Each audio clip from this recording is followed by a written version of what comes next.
So about a month and a half ago, I made a video called Why Bloons TD Battles 2 is almost unplayable right now, and I explained there how unbearable it was to play the game at the highest level, due to the fact that bugs were making towers way stronger than they should have been, and that made it almost impossible to play against with a different strategy.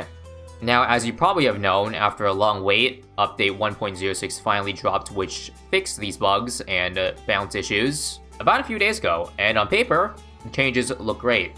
Finally, people will stop using Ninja Darling Sniper and will move on to more balanced strategies. However, there was just one little problem. The lag.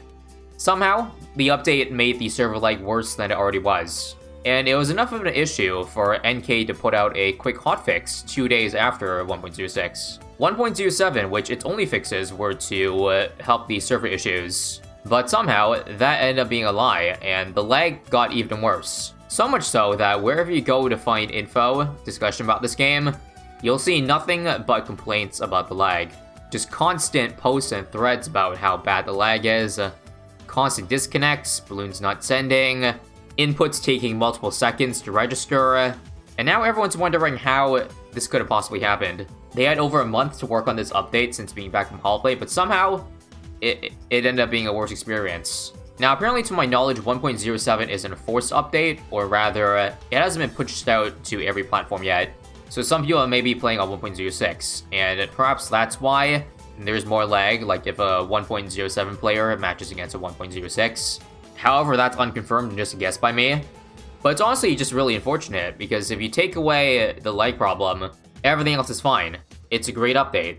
Maybe except for the Tower Masteries, but I'll talk about that at the end of this video if there's time. Now, back on the topic of server issues, I know not everything is going to go the same way behind the scenes when you test the servers versus when you push it live. So it's understandable that stuff like this will happen from time to time. Keyword, time to time, because the problem with this game is that it keeps happening.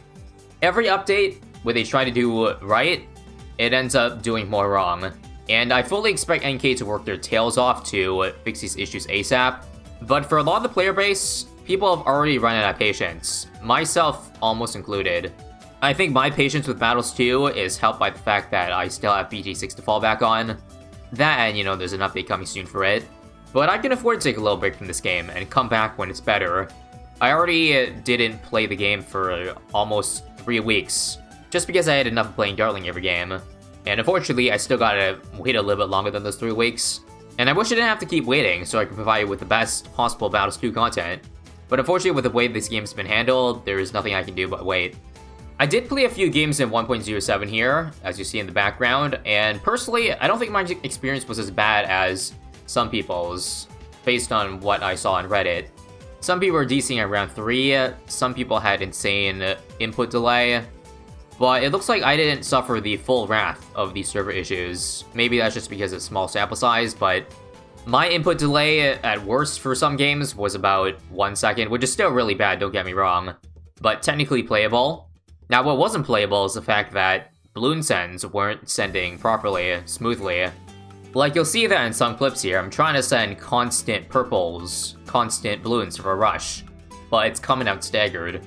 Now, luckily it didn't cost me the game because it wasn't all in rush, but if it was, and I lost because the balloons didn't send out fully, then yeah, I'd be pissed and I'd probably boycott the game until the next update. You can see in the first game where I went for an all-in regrow ceramic rush and the balloons weren't fully smooth, but despite that, I was still able to secure the win at least. Now, another consequence of balloons not sending out smoothly is not just rushing, it's the fact that your eco will get stunted by it. So essentially this update, you're forced to go on alt eco or farm method if you really want to have a fair shot at the game, or roll a die and hope that you don't encounter any lag sending balloons.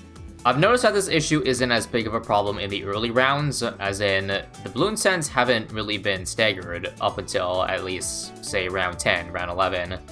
That's where I start to notice a difference. I'm not sure if anyone else has that same experience, but let me know if you do. Because in all the games I played in this update, that was the recurring pattern, in that there were no problems with balloon sending in like the first 10 rounds. On top of that, I also noticed a lesser issue that I only noticed once I looked back at the recording, and that was I feel like the game was running in slow motion. Not for every game, but you'll see in the last game here that it was a 30 round game, and it took 17 minutes to play out. I took a look and compared that to games I played in 1.05, and they were about 13-14 minutes long. Now, of course, round times are going to vary based on how quickly you pop the last balloon in the AI round, but definitely not enough to cover up a difference of 4 minutes in a 13-minute game, especially one where both players were not stalling the rounds on purpose.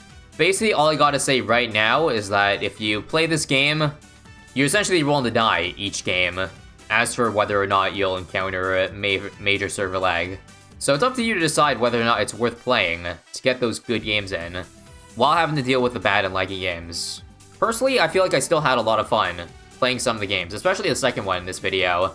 The back and forth of that game, that's what it's all about right there. And that's all I'm hoping for. A lag-free, latency-free, unbalance-free experience. So hopefully in no time, we'll be experiencing all those things at once. Although that's what we've been saying after every update. And look where that got us. Now, one more thing I wanted to talk about, I mentioned earlier, about Tower Masteries.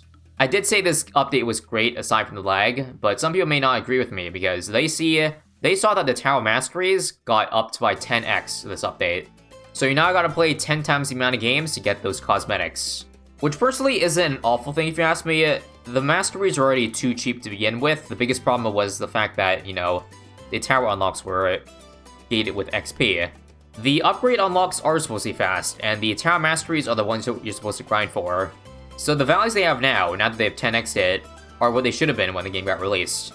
I do understand why people are mad though, because if it started off 10 times cheaper, and they just didn't give any XP compensation at all this update, then yeah, you have a valid point. Also, I would say, yeah, it's pretty unfair for those who unlocked it when it was 10 times cheaper. And now new players, or people who didn't get the Masteries earlier, have to work 10 times as hard as those people who got it early. I think the big issue behind this, though, is that hero alts were also apparently increased by 10x, which is a problem because it is gameplay related. Unlike cosmetics, it does affect the game. In case you guys don't know, hero alts do change very slightly. It is enough to worth bringing an alt hero over another normal hero, like Ocean Open versus Open, for example. Ocean Open works better for non-druids. So either NK should not have increased the price of the hero alts by 10x, or maybe they should make it so that you don't have to unlock all the cosmetics first before getting the hero alt, because I think that's how it works. You have to unlock all the normal hero emotes and all that, and then you can unlock the alt hero. So those are my thoughts on Tower Masteries. They messed up. They're putting the values back to where they should have been at the start, but it might have been a little too late to do that. I think that's really all I have to discuss for this video. If you have any thoughts yourself, then feel free to leave a comment, and I'd love to hear a discussion. Hell, this video might even be irrelevant in a few days if NK is fast enough in fixing these issues, in which case, great. I'd honestly love that. As usual, make sure to subscribe to catch all my future content. Lots of exciting new update content on the way, so stay tuned. And I'll see you guys in the next one.